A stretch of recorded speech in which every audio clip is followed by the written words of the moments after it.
तुमच्याकडे रोज येणारं दूध हे खरंच दूध आहे की डिटर्जंट पावडरमध्ये मिक्स केलेलं रसायन आहे ह्याची एकदा खात्री करा, कारण की एका अशा कारखान्यामध्ये गुन्हे शाखेनं धाड टाकली आहे जिथे डिटर्जंट पावडर, युरिया आणि इतर विषारी रसायनांनी मिसळलेलं दूध आणि ताक बनवलं जात होतं। हे असं भेसळयुक्त दूध पिणं आरोग्याला हानिकारकच नाही तर जीवघेणं सुद्धा ठरू शकतं। गुजरातमध्ये हा प्रकार उघडकीस आलाय आणि तब्बल 5 वर्ष सांबरकाठा आणि मेहसाणा जिल्ह्यातल्या शेकडो गावकरी हे दूध पित होते। टाइम्स ऑफ इंडियानं ह्या संदर्भातलं वृत्त दिलेलं आहे। शुक्रवारी साबरकांठा स्थानिक गुन्हे शाखेनं प्रांतिज तालुक्यातील सलाल गावाजवळ भेसळयुक्त दूध बनवणाऱ्या कथित कारखान्याचा पर्दाफाश केला आणि एका अल्पवयीन मुलासह 5 जणांना अटक केली। श्री सत्य डेअरी प्रोडक्ट्स नावाच्या युनिटवरती हा छापा टाकण्यात आला।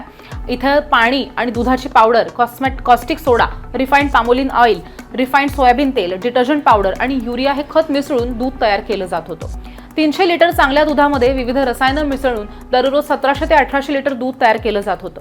हे दूध पाऊचमध्ये पॅक करून गावांमध्ये विकलं जात होतं, असं एका वरिष्ठ पोलीस अधिकाऱ्याने सांगितलं।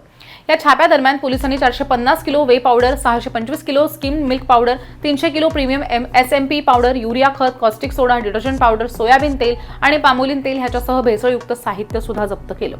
तसंच वितरणासाठी 1962 लिटर भेसळयुक्त दूध आणि 1180 लिटर भेसळयुक्त ताकही जप्त केलं। ग्राहकांची दिशाभूल करण्यासाठी दुधाची जाडी, फेस, प्रथिनांचं प्रमाण आणि एकूण स्वरूप कृत्रिमरित्या वाढवण्यासाठी भेसळयुक्त पदार्थांचा वापर केला जायचा। विशिष्ट गुप्त माहितीच्या आधारे स्थानिक गुन्हे शाखा, फॉरेन्सिक सायन्स लॅबोरेटरीज आणि अन्न व औषध विभागाच्या संयुक्त पथकानं ही मोठी कारवाई केली आहे। या झडतीदरम्यान अधिकाऱ्यांनी मोठ्या प्रमाणात घातक रसायनं, भेसळयुक्त पदार्थ आणि दूध उत्पादन आणि पॅकेजिंगसाठी वापरली जाणारी उपकरणं या ठिकाणून जप्त केली आहेत, तर कारखाना सील करण्यात आलाय।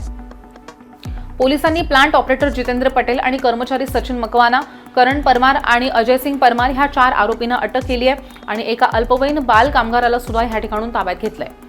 तर कारखान्याचा मालक राकेश उर्फ धामो पटेल ह्याला पकडण्यासाठी आता शोध मोहीम सुद्धा सुरू केली आहे।